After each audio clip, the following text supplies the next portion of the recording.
जय हिंद।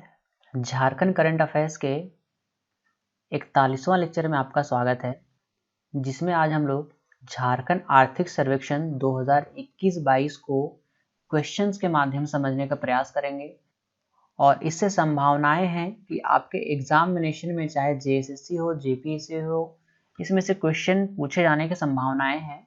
मैंने questions analyse किया तो पता चला कि क्वेश्चन पूछे जा रहे हैं कभी कभी, तो मैं कोई भी चांस नहीं ले रहा हूँ। रीज़न बिकॉज कितने सारे कॉम्पिटिशन्स हैं कि एक एक बच्चा बहुत अच्छी तरह से पढ़ाई कर रहा है, तो आपको भी उस लेवल की पढ़ाई करनी है, इसलिए मैं हर एक चीज़ को यहाँ पे कवर कर रहा हूँ। इसके पहले मैंने बजट से लेकर योजना, उसके बाद जितने सारे अलग अलग पुरस्कार हैं, कुछ फेमस पर्सनालिटीज़ हैं, वन स्थिति रिपोर्ट है, सारा चीज़ ही मैंने कवर करा दिया है। और जो नवंबर 2022 के योजनाएं हैं, कुछ पॉलिसीज़ हैं, उनको भी मैंने कवर करा दिया है।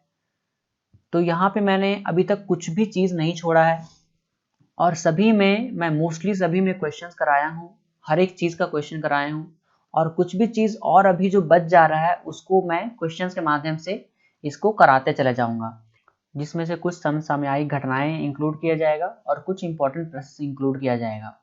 और अगर जो भी इस सीरीज को देख लेता है उसका समझिए कि और भी करंट अफेयर्स पढ़ने का कहीं ज़रूरत नहीं पड़ेगा।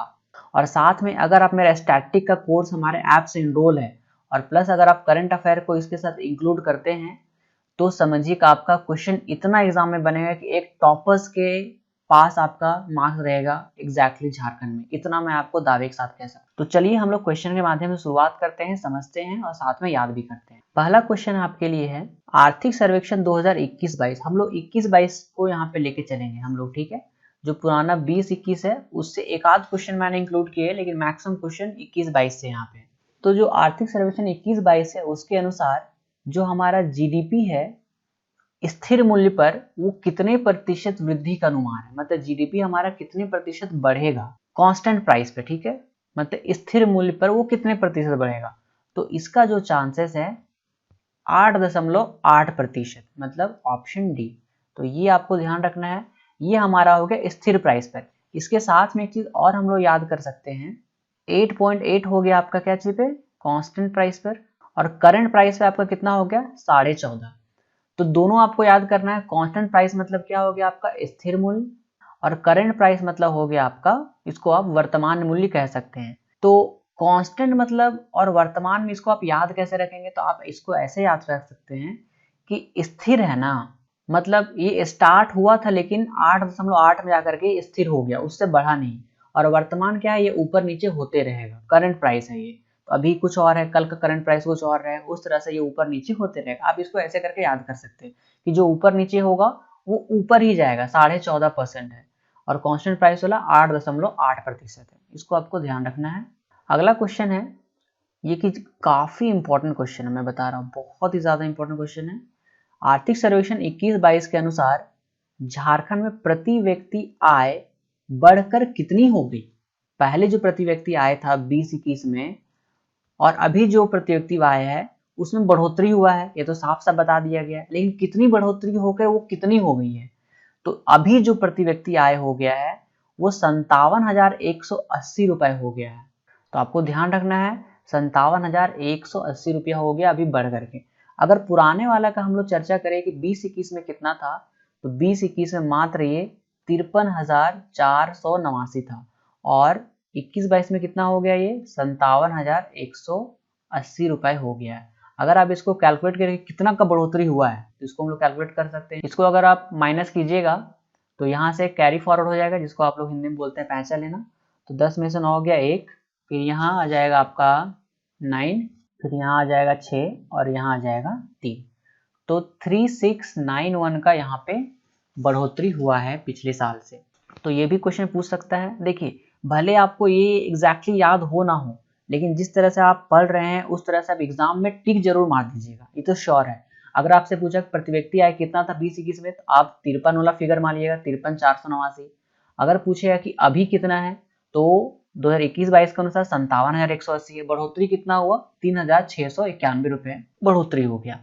आर्थिक सर्वेक्षण 21-22 के अनुसार जून 2021 तक राज्य के विभिन्न क्षेत्रों में कुल कितनी बैंक शाखाएं कार्यरत है।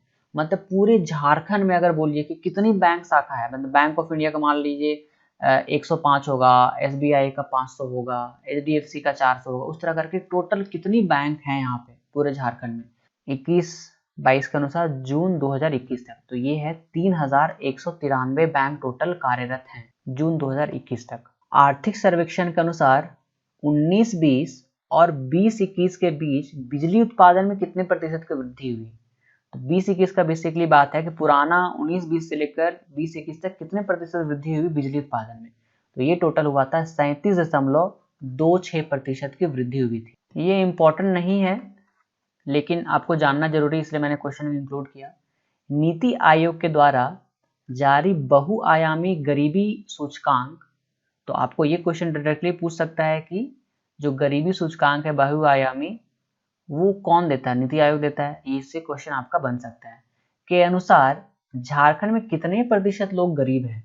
अगर पूरे झारखंड का जनसंख्या को बोला जाए, मान लीजिए झारखंड इसकी जनसंख्या है, तो कितने प्रतिशत लोग गरीब है।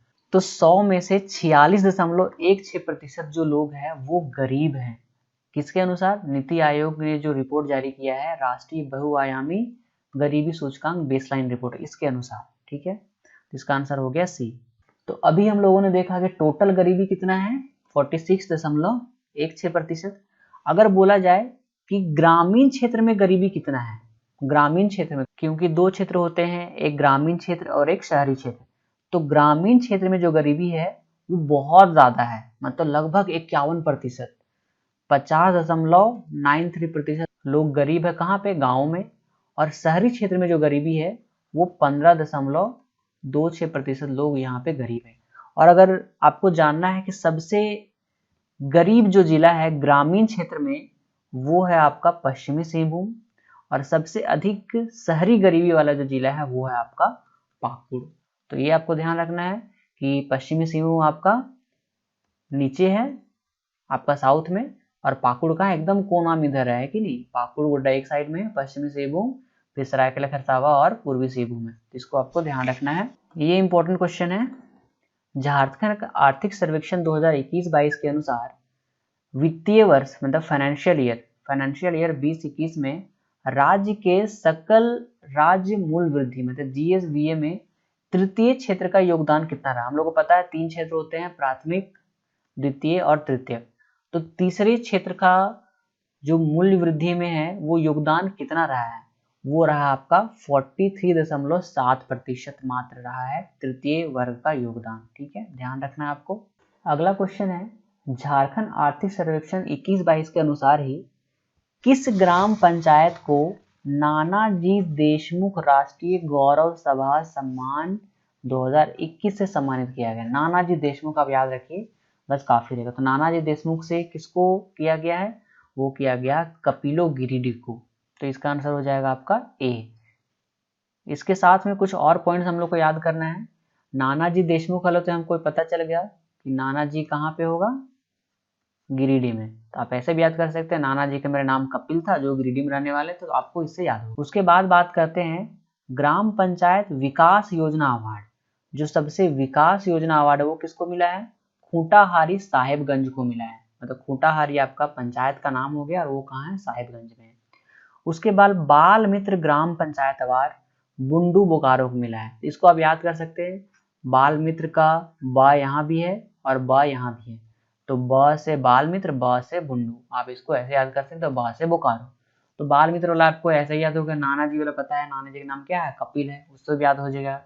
और विकास योजना कहाँ पे चलेगा, खूंटाहारी साहेबगंज में चलेगा। आर्थिक सर्वेक्षण 21-22 के अनुसार झारखंड राज्य द्वारा प्रारंभिक कृषि माफी योजना, हम लोग को पता है हेमंत सरकार ने कृषि माफी योजना चलाया था और इसमें से मैक्सिमम 50,000 रुपए तक का यहाँ पे माफी मिला था लोगों को। तो अधिकतम कितनी राशि माफ की गई, वो अधिकतम 50,000 रुपए माफ किया गया था। सर्वेक्षण 21-22 के अनुसार ई नाम जो डिजिटल पेमेंट के लिए यूज होता है, व्यापार डिजिटल पेमेंट के लिए, उसमें से झारखंड के किस मंडी को भारत के 7वें सर्वश्रेष्ठ कृषि मंडी का स्थान मिला है। तो हम लोग को पता है इसमें झारखंड अव्वल था और उसमें से हजारीबाग को यहाँ पे स्थान मिला है। इसका आंसर हो जाएगा हजारीबाग, तो ध्यान रखना है। ये इंपॉर्टेंट क्वेश्चन है। आर्थिक सर्वेक्षण 2021-22 के अनुसार देश के कुल कोयला भंडार का, पूरे देश में जितना कोयला भंडार है उसका लगभग कितना प्रतिशत भाग झारखंड में है। मतलब समझिए, मान लीजिए पूरा इंडिया है, इंडिया में मान लीजिए कि 100 केली कोयला है। फॉर एग्जाम्पल, जस्ट समझने के लिए, तो एग्जाम्पल से आप समझ सकते हैं। मान लीजिए कि अगर ये पूरा इंडिया है, इंडिया के पास टोटल 100 केजी कोयला भंडारित है। भंडारित मतलब क्या, जमीन के अंदर दबा हुआ है। उसमें से झारखंड के पास अकेले कितना है, झारखंड के पास अकेले 27 किलो कोयला है। आप समझ सकते हैं कितना बड़ा भंडार है झारखंड के पास कोयला का। तो इसका आंसर हो जाएगा 27% कोयले का भंडार है पूरे झारखंड में, देश के कोयले का। तो ये इंपॉर्टेंट क्वेश्चन है। इसके साथ साथ कुछ और हम लोग को देख लेना है। जो टोटल कोयला है उसका 27% झारखंड में है। जो टोटल लौह अयस्क है उसका 26% है। और जो टोटल तांबा है वो कितना, 18% है। इसको आप याद कैसे कर सकते हैं। कोयला पहले आएगा अल्फाबेटिकल में K, उसके बाद आएगा L, उसके बाद लास्ट में आएगा T। तो कोयला सबसे ज्यादा रहेगा, जो सबसे ऊपर है सबसे ज्यादा रहेगा, L वाला बीच में रहेगा और T वाला सबसे नीचे रहेगा। तो 27%, 27% से 1% कम कर दीजिए आप, ये हो जाएगा 26%।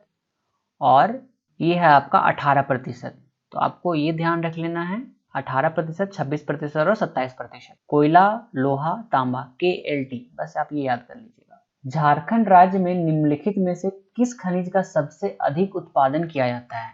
अभी हम लोगों ने देखा भंडारण। भंडारण मतलब क्या, जमीन के अंदर दबे हुए हैं। सबसे ज्यादा क्या दबा हुआ है, कोयला, उसके बाद लोहा, उसके बाद तांबा। अब बात करते हैं सबसे ज्यादा उत्पादन क्या किया जाता है। झारखंड में बहुत सारे मिलते हैं, यूरेनियम भी मिलता है, कोयला भी मिलता है, लोहा भी मिलता है।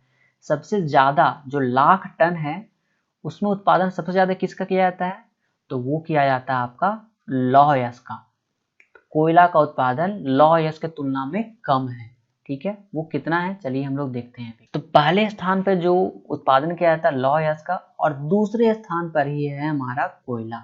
तो सबसे ज्यादा जो लाख टन में उत्पादन किया जाता है, मतलब फॉर एग्जांपल अगर एक महीना में 100 लाख टन अगर लोहा है तो कोयला कितना होगा, 95 लाख टन। बस हम एक एग्जांपल बताएं कि याद रखने तक में कि अगर ये 5 किलो निकल रहा है तो ये 3 किलो निकलेगा या 4 किलो निकलेगा, मतलब इससे कम निकलेगा। तो सबसे ज्यादा लोहा उत्पादन होता है झारखंड में, जितने भी खनिज है उसमें से। सर्वेक्षण 21-22 के अनुसार सितंबर 2021 में राज्य में कुल विद्युत उत्पादन क्षमता कितनी, मतलब पूरे झारखंड में कितना मेगावाट का बिजली उत्पादन होता है सब मिला करके। मतलब कोई निजी क्षेत्र है उससे, सरकारी है उससे, झारखंड का अपना पावर प्लांट है उससे, सब मिला करके कितना मेगावाट का बिजली उत्पादन होता है। तो ये होता है आपका 2643 मेगावाट, 2643 मेगावाट का उत्पादन होता है। अब इसमें से हम लोग को पता है झारखंड में डीवीसी भी है, जो किसका है, केंद्र सरकार का है। बाकी झारखंड में कुछ अपना भी पावर प्लांट है और कुछ निजी क्षेत्र भी, जैसे एनटीपीसी हो गया, ये अभी खुद का बना लिया। तो सब जगह से अपना अपना उत्पादन होता है, कुछ अपना अपना कंपनी, जैसे मान लिया कि कोई प्लांट है तो अपना खुद ही पावर हाउस बना लेते हैं वो लोग। तो सब मिला करके कितना उत्पादन होता है, 2643। अब इसमें से कौन कौन कितना उत्पादन करता है वो हम लोग देखते हैं। तो विद्युत उत्पादन में जो केंद्र की हिस्सेदारी है वो 54%, मतलब झारखंड में 2643 है, यहाँ पे 2643 मतलब 2643 मेगावाट। तो इसका 54%, मतलब समझिए कि लगभग 1300 से ज्यादा, 1300 कुछ तो आपका हो गया 50% ही, उससे और ज्यादा, आधा से ज्यादा तो केंद्र का जो है उससे यहाँ पे बिजली उत्पादन होता है। बाकी झारखंड का जो हिस्सेदारी खुद का वो 21% है। तो इसको बढ़ाने की जरूरत है झारखंड को। इसलिए आप देखे होंगे कि बहुत सारा न्यूज में आ गया था कि डीवीसी बहुत लाइन काट रहा है, क्योंकि पैसा झारखंड नहीं दिया था, इसलिए डीवीसी लाइन पे लाइन काटा जा रहा था, क्योंकि केंद्र सरकार के इसमें झारखंड कोई हिस्सेदारी है नहीं। अगर झारखंड का अपना विद्युत का केंद्र रहता बहुत सारा तो झारखंड में लाइट बहुत कम कटती। अब बात रहा निजी क्षेत्र की हिस्सेदारी। निजी क्षेत्र की हिस्सेदारी कितना है, ये 25% है। इसमें से जो मैक्सिमम है वो क्या है, जैसे टाटा का कुछ अपना है, अपना उनका प्लांट चलता है, अपना पावर हाउस है। उसी तरह एनटीपीसी का अपना प्लांट चलता है, उनका एनटीपीसी का अपना पावर हाउस है। इस तरह करके 25% की हिस्सेदारी खुद की है, निजी क्षेत्र की है। तो अब इसको ध्यान रखना है। सबसे अगर ज्यादा पूछा जाए, सबसे ज्यादा हिस्सेदारी किसका, केंद्र का है। सर्वेक्षण 21-22 के अनुसार केंद्र सरकार द्वारा एक योजना प्रारंभ हुआ था, इसका नाम है अल्ट्रा मेगा पावर प्रोजेक्ट। इसमें से झारखंड राज्य की पहली परियोजना कौन सी है? मतलब केंद्र सरकार ने एक परियोजना लागू किया अल्ट्रा मेगा पावर प्रोजेक्ट, इसके अंतर्गत झारखंड में सबसे पहला परियोजना कौन चुना गया था? वो है आपका तिलैया कोडरमा में जो स्थित है पावर प्लांट, वहां पे इसका चुनाव किया गया था। यही पहली परियोजना है अल्ट्रा मेगा पावर प्रोजेक्ट के तहत। अब बात करें कि पहला तो हम लोग को पता चल गया तिलैया, दूसरा कौन था? दूसरा है हमारा हुसैनाबाद देवघर में। तो देवघर में हुसैनाबाद है, वहां पे ये दूसरा चुना गया था उसको। सर्वेक्षण 21-22 के अनुसार 1 अक्टूबर 2021 को झारखंड राष्ट्रीय राजमार्गों की कुल लंबाई कितनी है? बहुत ही ज़्यादा इम्पोर्टेंट, मतलब इम्पोर्टेंट क्या, मैं VVIA क्वेश्चन को बोल देता हूँ और इसका डेटा आपको अच्छे बुक में गलत है। मैंने अपने प्रीमियम ग्रुप में शेयर किया था इसका actual data, Jharkhand government of का स्क्रीनशॉट था उसमें।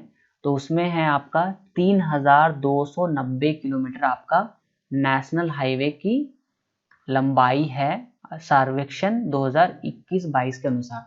तो यही आपको याद कर लेना है, एकदम कंठस्थ याद कर लीजिए एकदम। और ये हो गया आपका नेशनल हाईवे। अब स्टेट हाईवे के बारे में बात कर लेते हैं, क्योंकि स्टेट हाईवे पूछा जाता है। तो नेशनल हाईवे आपका हो गया 3290 और स्टेट हाईवे मतलब क्या हो गया? राजकीय राजमार्ग। ये होता है राजकीय और ये होता है राष्ट्रीय। तो राजकीय कितना है? 1232।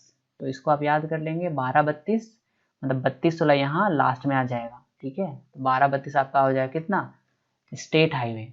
तो ये हमारा पूरा क्वेश्चन रहा झारखंड आर्थिक सर्वेक्षण से। अति महत्वपूर्ण क्वेश्चन ही मैंने ऐड किया है इसमें। बहुत ज़्यादा क्वेश्चन बनते हैं लेकिन उनका यहाँ पे ऐड करने का कोई मतलब नहीं बनता था, इसलिए मैंने उनको ऐड नहीं किया। तो अगर आपको हमारे कोर्सेज जुड़ना है, साथ ही हमारे जो फ्री कंटेंट होते हैं जिस तरह से मैं यहाँ पे पढ़ा रहा हूँ, तो आपको फ़ायदा कंप्लीट तभी होगा जब हमारे आप कोर्सेज जुड़े रहेंगे। जो हमारे कोर्सेज यहाँ पे लिए उनको पता चल रहा होगा कि उनका लेवल किस तरह से है। तो हमारे वेरियस कोर्सेज अवेलेबल रहते हैं इन अफोर्डेबल प्राइसेस। आपको प्रॉपर नोट्स मिलेगा, आप हमारे बुक ऑर्डर कर सकते हैं जो एक नोट्स ही रहेगा। बुक्स में क्या होता है कि एक्स्ट्रा इन्फॉर्मेशंस बहुत रहती हैं, राइट, लेकिन नोट्स में क्या होता है? नोट्स में वही चीज़ रहती है जो एग्जामिनेशन दृष्टिकोण से इम्पॉर्टेंट रहती हैं। जैसे आप खुद देखिए, जब हम मान ली 10th क्लास में पढ़ते थे तो सर बुक से पढ़ाते थे, लेकिन आप बाद में क्या करते थे? खुद का एक नोट कॉपी बनाते थे और लास्ट में उसी को पढ़ते थे और क्वेश्चन उसी से आते थे अच्छे खासे, और वो सफिशिएंट रहते थे, आराम से आप टॉप करते थे स्कूल में, है कि नहीं। तो ये हमारे कोर्सेज अवेलेबल है इन अफोर्डेबल प्राइसेस, और बाकी PDF ग्रुप में लिंक, सारे का लिंक डिस्क्रिप्शन दिया गया है, और कोई भी जानकारी के लिए आप इस नंबर पे डायल कर सकते हैं। तो मिलते हैं नेक्स्ट लेक्चर में, और भी बहुत सारे MCQs ही हम लोग अब करेंगे क्योंकि एग्जामिनेशन से हैं, तो हम लोग को ये इंपॉर्टेंट रहेगा, ठीक है। तो मिलते हैं नेक्स्ट लेक्चर में। Thank you, all the best.